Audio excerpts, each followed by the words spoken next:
જો આ ગરમા ગરમ દાળ ઉતરતી છે આજની રેસીપીમાં, આ દાળમાં શું છે કે દાળ બાફતી ફેરે હું થોડી મેથી પણ નાખી દઉં છું, થોડો ગરમ મસાલો પણ નાખું અને જરાક એવું તેલ, એટલે ઉભરો પણ ના આવે અને દાળ થાય આવી ફાઇન મજાની રગડા જેવી. એમ કહો ને કે આપણે કહીએ ને આમાં સરગવો નાખ્યો છે, જુગુ નાખી છે, ટમેટાનું થોડી પેસ્ટ હોય એને વઘારમાં નાખી દો તો દાળ એટલી સરસ થાય કે તમને પીવાનું મન થઈ જાય છે ને. દાળ સરસ મજાની, કારણ કે ભાતમાં ચડે ઈ દાળ અને આને પીવી હોય તો તમે પીએ શકો.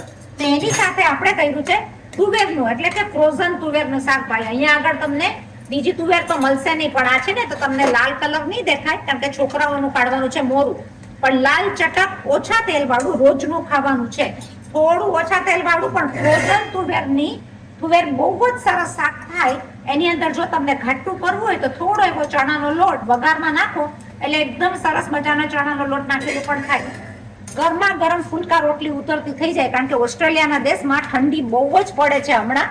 તો ઠંડીના હિસાબે ફટાફટ ગરમ રોટલી હોય એ તમે 10 મિનિટ રાખો તો આ બધું ઠરી જશે, એટલી બધી ઠંડી પડે છે. તો જોયું તમે, આજની રસોઈમાં સરસ મજાનું ભરાજીનું એટલે કે તુવેરનું શાક, ગરમા ગરમ ઉતરતી સરસ મજાની વરા જેવી દાળ, જેની અંદર બધું તમે નાખો, અંદર સિંગદાણા નાખો, બાફવામાં કીધું ને તમને મસાલો બધો નાખીને ગળાશ, ખટાશ, તીખાશ, જોરદાર દાળ ખાવાની મજા આવી જાય. ચલો પછી તમને હું થાળી દેખાડું છું ને બહારની વેધર પણ દેખાડું છું, બરાબર?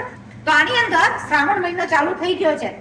ગણેશ લાવજો ને કાર્તિકે લાવજો, શંકર ભગવાન તમે, ભોળાજીનાથ તમે, પાર્વતીને લાવજો ગરબે રમવા. હા ભાઈ, આપણે જવાના છીએ 15મી ઓગસ્ટના ઐશ્વર્યા રાયના ગરબા જોવા માટે, અને એને ઐશ્વર્યા રાયને પર્સનલી મળવા માટે પણ. તો રસોડાની જગ્યા હોય, પણ જ્યારે મજા કરવાની હોય ત્યારે ગરબા પણ રમી લેવાનું, બરાબર કે નહીં?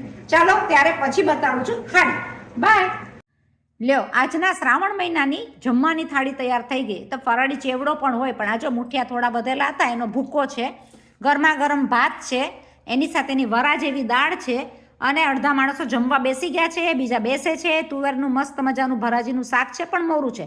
તીખું હોય તો લાલ ચટક હોય, આ લાલ ચટક છે અથાણું બાફેલા ગુંદાનું છે, સાથે ઘરના બનાવેલા પાપડ અને મસ્ત મજાની પોણી, એકદમ કૂણી માખણ જેવી રોટલી, જે ઘરના લોટની દળેલી. તો સંભારો તો મુકાય જ નહીં ને. તો હવે આ ઓસ્ટ્રેલિયાના જમવાનાની થાળીના દર્શન કરી લ્યો, એટલી સરસ મજાની લાગે ગરમા ગરમ. ઠંડીમાં તો આવું ગરમ ગરમ ખાવાનું એ ભાવે ને. તો આવું બધું ન પણ મળે, પણ કંઈ ને કંઈ જુગાર કરીને આપણે બનાવી લઈએ ખરા. જોડે ઠંડી મજાની છાશ, ઘરના દહીંની છાશ. તો આ બધું હેલ્ધી ખાવાનું છે, ઘરનું બનાવેલું ખાઓ, ઘરનું બનાવો, અને ઓસ્ટ્રેલિયા બીના મોદીમાં બધી રેસીપી જુઓ. નવી નવી રેસીપી, નવી નવી થાળી.